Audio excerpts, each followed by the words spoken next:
2017 ഈ സാരഥ്യം ഏറ്റെടുത്ത അന്നു മുതൽ തങ്ങൾ ഉസ്താദ് വേദനിക്കാത്ത ദിവസങ്ങൾ ഉണ്ടായിരുന്നോ എന്ന് ഞാൻ സംശയിക്കാറുണ്ട്.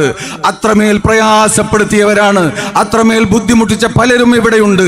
പക്ഷേ മഹാനായ തങ്ങൾ ഉസ്താദ് നബി സല്ലല്ലാഹു അലൈഹി വസല്ലം തങ്ങൾ പറഞ്ഞതുപോലെ ഇദ്ഹബൂ ഫഅൻതും മുത്ലഖാ എന്ന് പറഞ്ഞ പോലെ എല്ലാവരെയും ചേർത്തി പിടിച്ച് അവിടെയാണ് നമ്മൾ നിൽക്കേണ്ടത് എന്ന് പ്രവർത്തകരെ ഞാൻ ഓർമ്മപ്പെടുത്തുകയാണ്.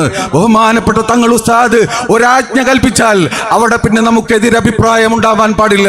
ഈ ഉമ്മത്തിന്റെ ഐക്യം ഇവിടെ സംരക്ഷിക്കപ്പെടേണ്ടതുണ്ട്, കാത്തു സൂക്ഷിക്കപ്പെടേണ്ടതുണ്ട്, അന്തസ്സോടുകൂടെ കാത്തു സൂക്ഷിക്കപ്പെടേണ്ടതുണ്ട്.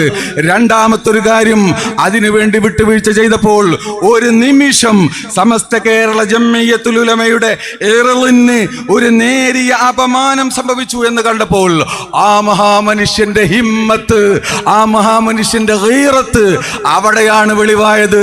തങ്ങൾ ഉസ്താദ് പറഞ്ഞു, സമസ്തയുടെ ഇർളിന് അഭിമാനത്തിന് കോട്ടം സംഭവിച്ചാൽ അതിന്റെ മുന്നിൽ മാറുവിരിക്കാൻ സന്നദ്ധനാണെന്ന് പറഞ്ഞു. ബഹുമാനപ്പെട്ട നബി സല്ലല്ലാഹു അലൈഹി വസല്ലം തങ്ങൾ മക്കം ഫത്ഹിൽ വെച്ചുകൊണ്ട് പറഞ്ഞില്ലേ, മക്കം ഫത്ഹിൽ വെച്ചുകൊണ്ട് എല്ലാവർക്കും മാപ്പ് കൊടുത്ത അതേ റസൂല്, ഞാൻ ഉണക്കമാംസം കഴിച്ച സ്ത്രീയുടെ മകനാണെന്ന് പറഞ്ഞ അതേ റസൂല്, അതിനുശേഷം ഉണ്ടായ ഹുനൈനിൽ ഒരു ചെറിയ താഴ്ച ഉണ്ടായ സന്ദർഭത്തിൽ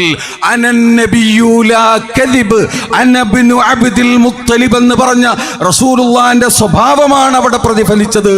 അതുകൊണ്ട് അങ്ങയിൽ ഞങ്ങൾക്ക് അതിയായ പ്രതീക്ഷയാണ്.